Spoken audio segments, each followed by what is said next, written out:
Agora, meus amigos, atravessando o Mediterrâneo, tem um assunto que está sendo revisitado, hein? Isso por causa de uma reportagem de fôlego publicada hoje pela agência de notícias Reuters.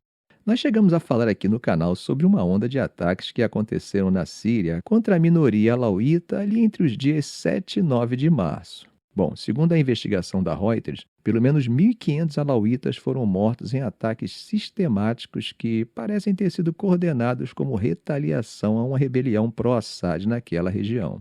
Um dos casos mais brutais, gente, e dignos de repulsa foi o assassinato de Suleiman Rashid Saad, um jovem cujo coração foi arrancado e deixado sobre seu próprio corpo.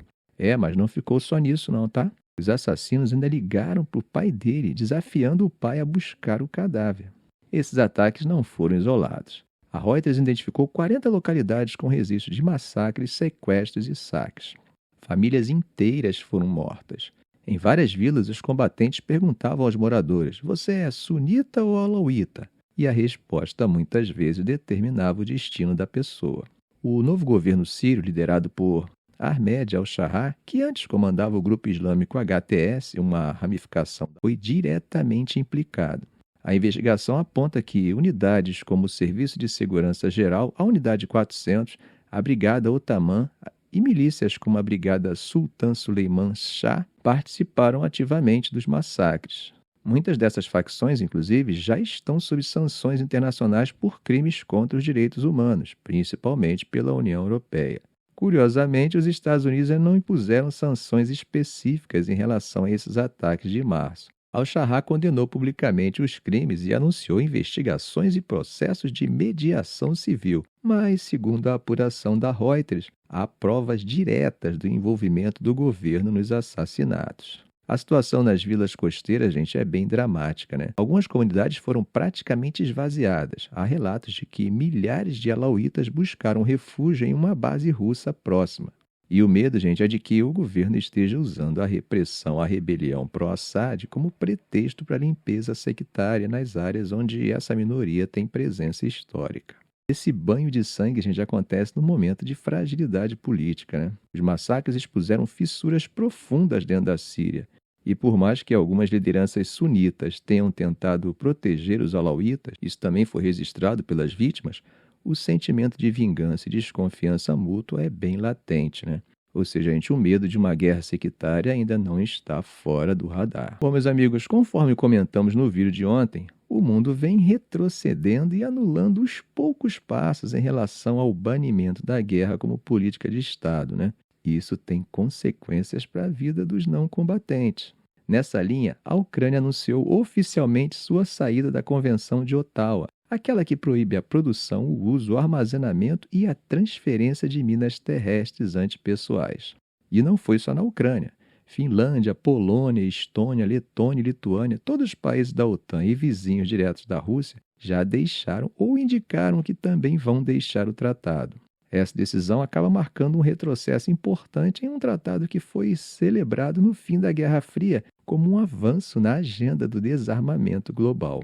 A Convenção de Ottawa, firmada em 1997, simbolizava, gente, um esforço internacional para proteger civis, especialmente porque mais de 80% das vítimas de minas antipessoais são civis. Vocês ouviram isso? Mais de 80% das vítimas, gente, não são os combatentes. Segundo Zelensky, a Rússia utilizou extensivamente esse tipo de armamento nos territórios ucranianos ocupados ao longo dos últimos 40 meses de guerra. Há uma percepção crescente, especialmente entre países da linha de frente com a Rússia, de que abrir mão desse tipo de armamento colocaria suas defesas em desvantagem num cenário onde a ameaça à Rússia é considerada constante, inclusive em caso de uma eventual trégua ou pausa nos combates. O argumento que esses países estão levantando é bem direto. Isso pelo fato de que a Rússia não é signatária do tratado, e tampouco os Estados Unidos ou a China. Então eles também não querem permanecer vinculados às regras que seu principal adversário simplesmente ignora. Parece justo, né? Mas tem um efeito colateral tremendo. Segundo a Campanha Internacional para a Proibição de Minas Terrestres, o movimento está enfrentando um forte retrocesso, especialmente porque os Estados Unidos cortaram grande parte do financiamento para o projeto de desminagem nos últimos anos. Só para vocês terem uma ideia, eles chegaram a bancar 40% do total global de programas de remoção de minas, com mais de 300 milhões anuais. Um relatório da ONU publicado agora em junho de 2025 trouxe um dado bem preocupante. A Ucrânia se tornou, gente, o país mais minado do mundo. Foram cerca de 800 vítimas civis por munições não detonadas apenas nesse ano, em 2025. Percebe como o problema é sério? Bom, se eu mino o meu território para que o inimigo não avance, eu crio realmente dificuldades reais objetivas para um exército que acaba sendo retardado, mas ainda pode avançar, mesmo que de forma mais lenta, pois possui sistemas de desminagem. No entanto, mesmo após a assinatura de acordos de paz, os meus civis ainda serão vítimas dessas minas. Que equação meio macabra e difícil de resolver, hein? Aí tem mais. Conforme os países abandonam o tratado, eles voltam a abrir a possibilidade de produzir, usar e transferir minas.